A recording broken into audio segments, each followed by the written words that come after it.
Hey folks, today I'm going to be talking about the latest news bomb that has been dropped, going over the last Epoch expansion, new classes, potential pay to win roadmap, and all that other stuff. Now, I don't really like making this type of content.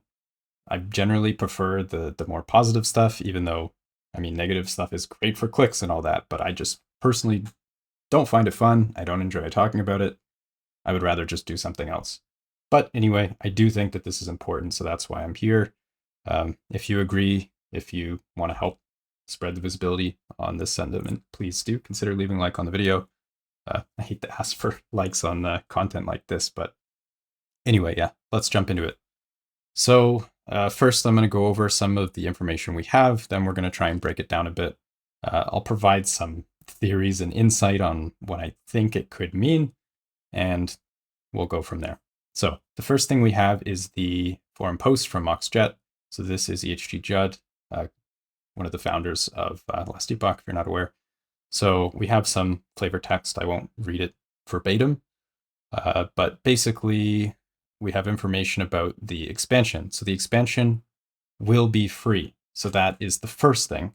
Now, I want to provide a little bit of context on the free expansion thing and why the community has been so vocal. If you're not aware, historically, EHG has always been very vocal that expansions, if there are any, will always be free. This is something that they've communicated since the beginning.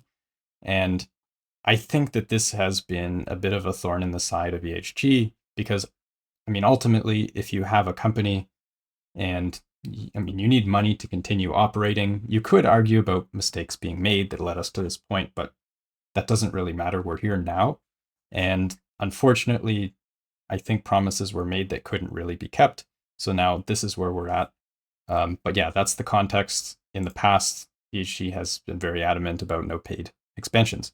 So I think that this is why it ended up being this way.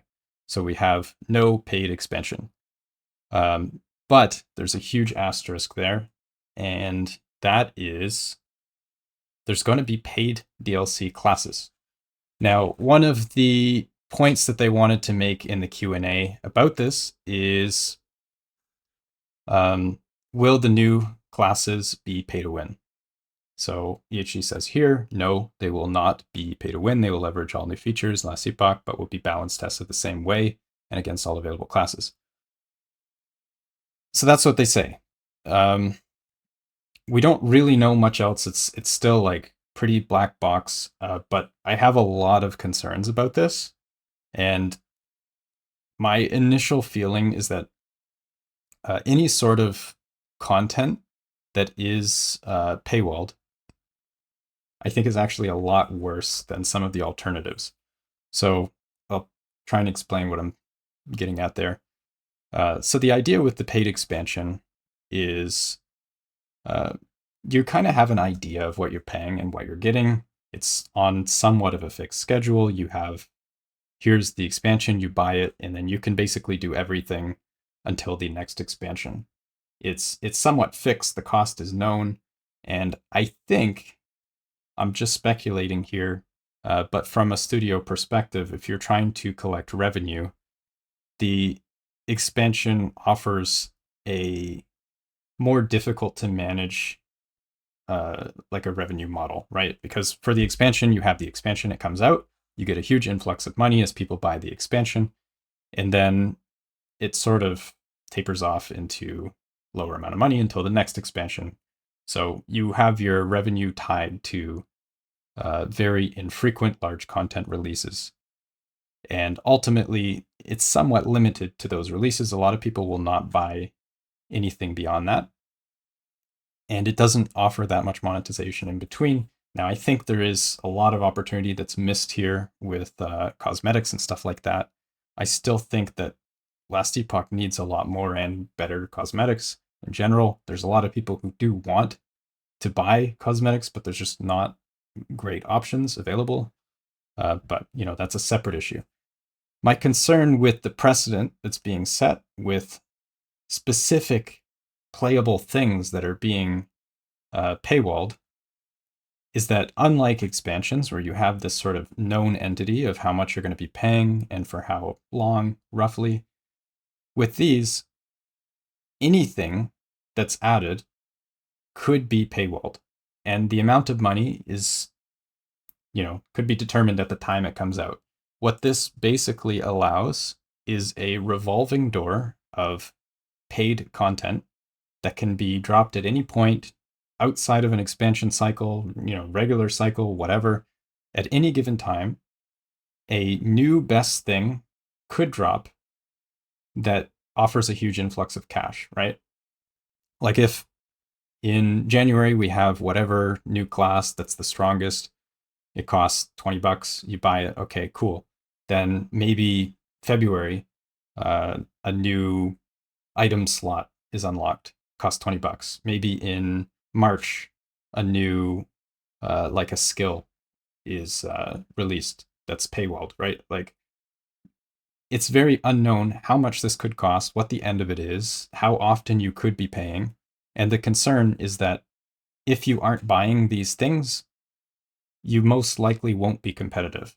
Now, I know that EHG says that they won't be pay to win, but there's a huge incentive for this to be a pay to win thing. For one, every time a new class has come out or a rework has been done, probably like 80+% of the time, it has been extremely strong because you want whatever's new to be strong. You don't want to release something in a weak state because otherwise, like you put all that effort into making a new thing and then nobody's playing it because it's weak, right? So there's really no point. I think it's almost guaranteed that whatever new thing comes out, it's going to be strong. And the problem is just there's a financial incentive there for these new things to be overpowered. And I think that's a really dangerous place to be in as a dev studio. Not great.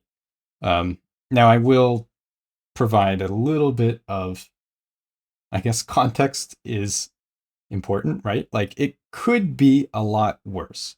Now, I think the reason why this seems so bad is because, like I said, we've been told there would never be paid DLC in the past. So this is kind of breaking away from that.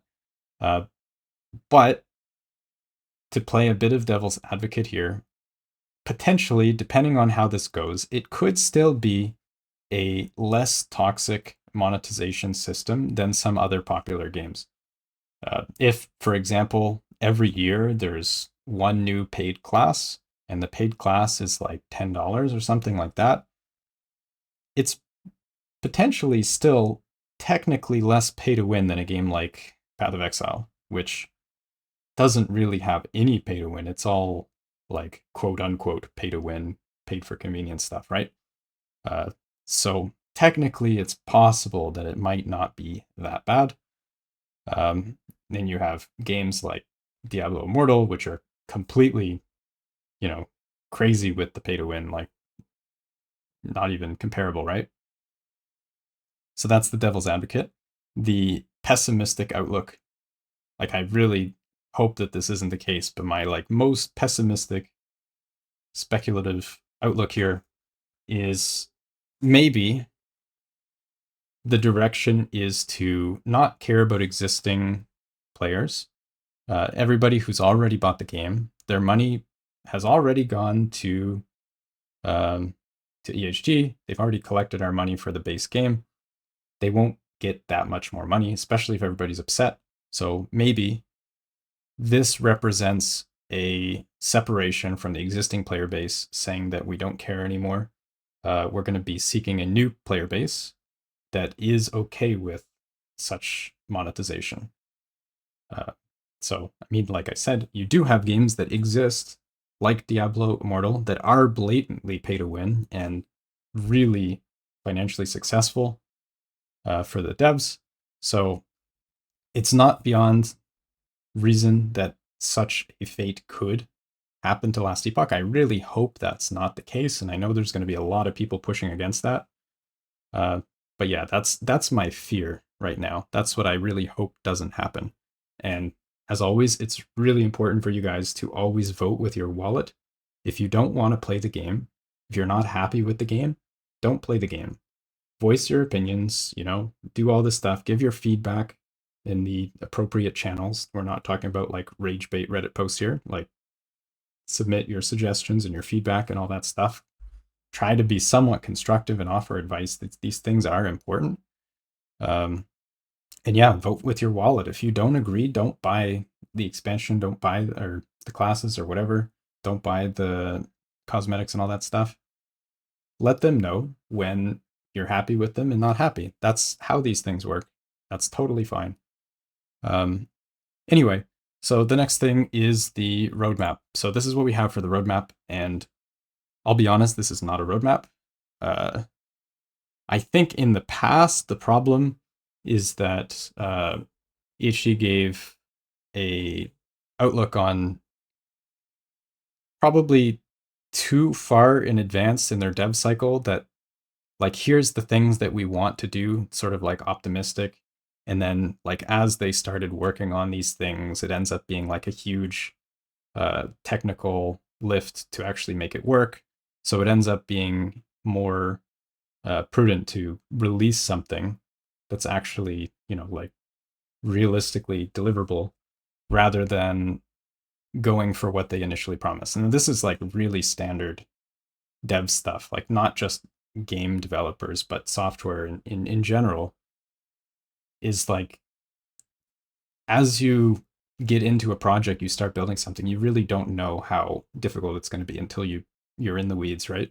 That's why these roadmaps are really hard. And I think that all the backlash EHG has gotten is kind of led to this, where I feel like they're afraid to give too much information and then end up being forced to backtrack later. So that's why we have super bare bones. You have a little bit of like visual stuff. These are probably assets that are already designed and created. But in the past, we had like, oh, we'll be working on skill sigils, we'll be working on new class or rework of this or dungeon rework. There's none of that. It's just, here's what we currently have. We have season 4 and 5, subject to change, content updates, and then expansion. So yeah, this is, in my mind, not really a roadmap. And yeah, that's pretty much where we're at. Yeah, there's a lot of stuff if you want to read through. I'm not going to go through all of it, but yeah, that's pretty much all I have. And yeah, I'll catch you all in the next one. Peace.